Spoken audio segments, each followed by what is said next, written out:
भारत के प्रधानमंत्री नरेंद्र मोदी बीते 4 तारीख को 3 दिवसीय श्रीलंका दौरे पर गए थे दोस्तों।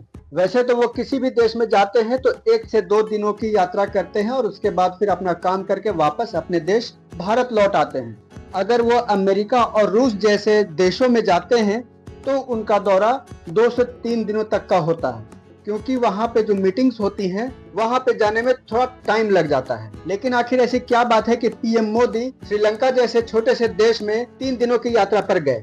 तो इसे समझने के लिए बने रहे हमारे YouTube चैनल 360 डिग्री बीट पर। दोस्तों, बीते 4 अप्रैल को जब प्रधानमंत्री नरेंद्र मोदी श्रीलंका पहुंचे तो उनका बहुत गर्मजोशी से और भव्य स्वागत हुआ। उन्हें गार्ड ऑफ ऑनर भी दिया गया दोस्तों। साथ ही श्रीलंका में उन्हें 21 तोपों की सलामी दी गई, जिसे दुनिया के सभी देश देखते रह गए।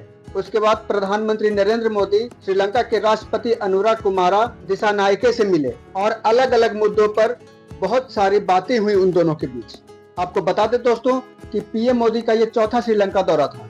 इसके पहले उन्होंने 2015, 2017, 2019 और उसके बाद ये 2025 में उनका ये श्रीलंका दौरा हुआ है।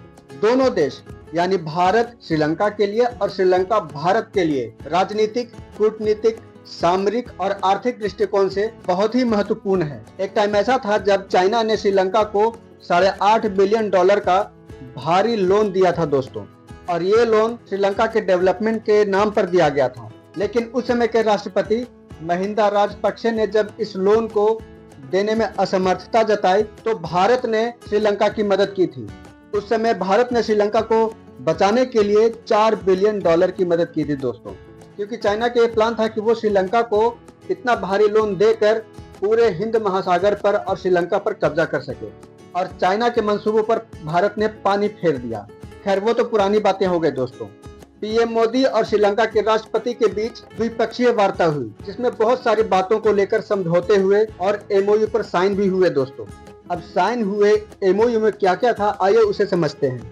भारत ने श्रीलंका के साथ defence, marine petrol and security, intelligence sharing, defence exercises और इलेक्ट्रिसिटी ग्रिड कनेक्टिविटी को लेकर एमओयू पर साइन किया दोस्तों। भारत और श्रीलंका के बीच की दूरी ज्यादा नहीं है, तो भारत के मछुआरे जब मछली पकड़ने जाते हैं तो वो गलती से अनजाने में श्रीलंका के बॉर्डर में पहुंच जाते हैं, जिसके वजह से वे वहां पे पकड़े जाते हैं। उसी तरह से श्रीलंका के जो गरीब मछुआरे हैं वो मछली पकड़ने के लिए जब समुद्र में आते हैं तो अनजाने में वो श्रीलंका के बॉर्डर को क्रॉस करके भारत में आ जाते हैं और श्रीलंका के मछुआरे भी पकड़े जाते हैं। तो इस बात को पीएम मोदी ने श्रीलंका के राष्ट्रपति के सामने रखा और दोनों में मरीन पेट्रोलिंग एंड सिक्योरिटी पर सहमति बनी, जिसमें यह सहमति बनी कि अगर गलती से भारतीय मछुआरे श्रीलंका के बॉर्डर में इंटर कर जाते हैं या तो श्रीलंका के मछुआरे भारत में इंटर कर जाते हैं तो दोनों देश उन मछुआरों को वापस जाने देंगे, छोड़ देंगे।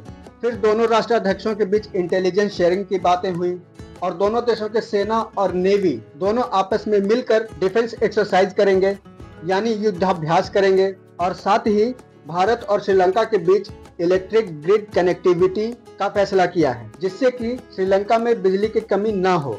वैसे अभी श्रीलंका में बिजली की कमी होती है, जिसके लिए भारत का एनटीपीसी और श्रीलंका के सेलोन इलेक्ट्रिसिटी बोर्ड दोनों शामिल होकर 120 मेगावाट के प्रोजेक्ट पर काम कर रहे हैं।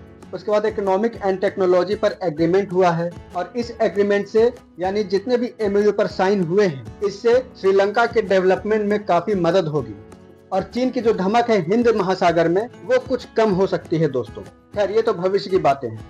श्रीलंका के राष्ट्रपति ने पीएम मोदी को श्रीलंका का सबसे सर्वोच्च सम्मान मित्र विभूषण अवार्ड देकर सम्मानित किया, जो कि एक ऐतिहासिक और गहरी मित्रता का प्रतीक है।